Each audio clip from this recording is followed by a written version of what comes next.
பேசுகிறேன், வற்புறுத்துறேன், சண்டையே போடுறேன். இல்லைன்னா நான் வரல, வீட்டுக்கு போயிட்டு அமைதியாக 2 பேரும் ஒன்றா சேர்ந்த பின்னாடி நான் வர்றோம். அப்புறம் வந்து பார்க்குறேன்னா எங்கள் மருத்துவரையே நல்லா இருக்குங்கள, எல்லாரையும் பார்க்கும் பொழுது நல்லா பேசுகிறாரு, உற்சாகமாக இருக்கிறார். உங்களை ஊடகங்களை சந்திக்கும் பொழுது உற்சாகமாக இருக்கிறார். அதுக்கு மேலே தனியாக அவரும் நாங்கள்லாம் பேசும் பொழுது கண் கலங்கிறாரு, கண்ணீர் வடிக்கிறாரு, ரொம்ப வேதனைப்படுறாரு. அதெல்லாம் தாங்க முடியல. இந்த வயசில் அவரை இன்னும் பார்த்திங்கன்னா ஊடக பேரவையில் சமூக வலைதளத்தில் சில பதிவுகள் வந்து அவரை கொச்சப்படுத்துகிற மாதிரி, மருத்துவரையாவை ரொம்ப கொச்சப்படுத்துகிற, அவமானப்படுத்துகிற, அவர் தலைகுனி வைக்கிற சில செய்திகள்லாம் வருது. இதுக்காக அவர் இத்தனை வருஷமாக அந்த சமுதாயத்துக்கு, நாட்டுக்கு, மக்களுக்கு உழைக்கிறார்.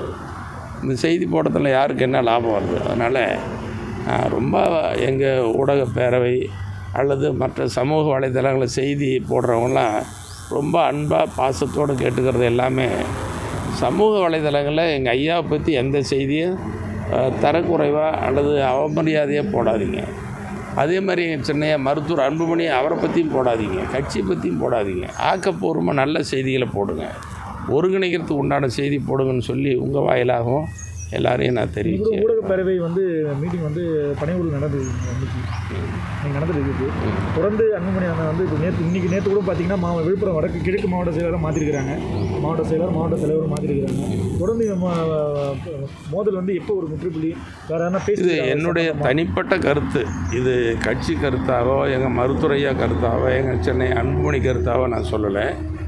என்னுடைய தனிப்பட்ட கருத்து, இப்படி பொறுப்பாளர்களை மாற்றுவது, மீண்டும் போடுவது என்பது கட்சி வளர்ச்சிக்கு ஏற்றதல்ல. இது ஒரு நல்ல தீர்வாக அமையாது. ஒன்றுபடணும், பொறுப்பாளர்லாம் உற்சாகப்படுத்தணும், ஊக்கப்படுத்தணும், பழைய நிலைமைக்கு வரணுங்கிறது தான் என்னுடைய தனிப்பட்ட விருப்ப ஆசை. இன்னும் சொல்லப்போனால் எங்கள் ஐயாவை ரொம்ப அதிக அளவில் மதிக்கிறோம். அதே மாதிரி தான் இன்றைக்கு வரைக்கும், அன்னையிலேருந்து இன்றைக்கு வரைக்கும் எப்போவுமே எங்கள் சென்னை அன்புமணி பற்றி எந்த வகையிலையும் நான் குறைச்சி பேசுனதில் குறைச்சி மதிப்பிட்டதும் இல்லை. அவர் மாநிலங்களவை உறுப்பினராக, ராஜ்யசபா எம்பியாக வருது கூட்டணியில் நான் தான் பேசி சீட்டு வாங்கிட்டு வந்து எங்கள் ஐயா சத்தியத்தை மீறக்கூடாதுன்னு இருந்தார். எவ்வளோலாம் அவர்கிட்ட சண்டை போட்டு மத்திய அமைச்சராக முயற்சி எடுத்தோம்.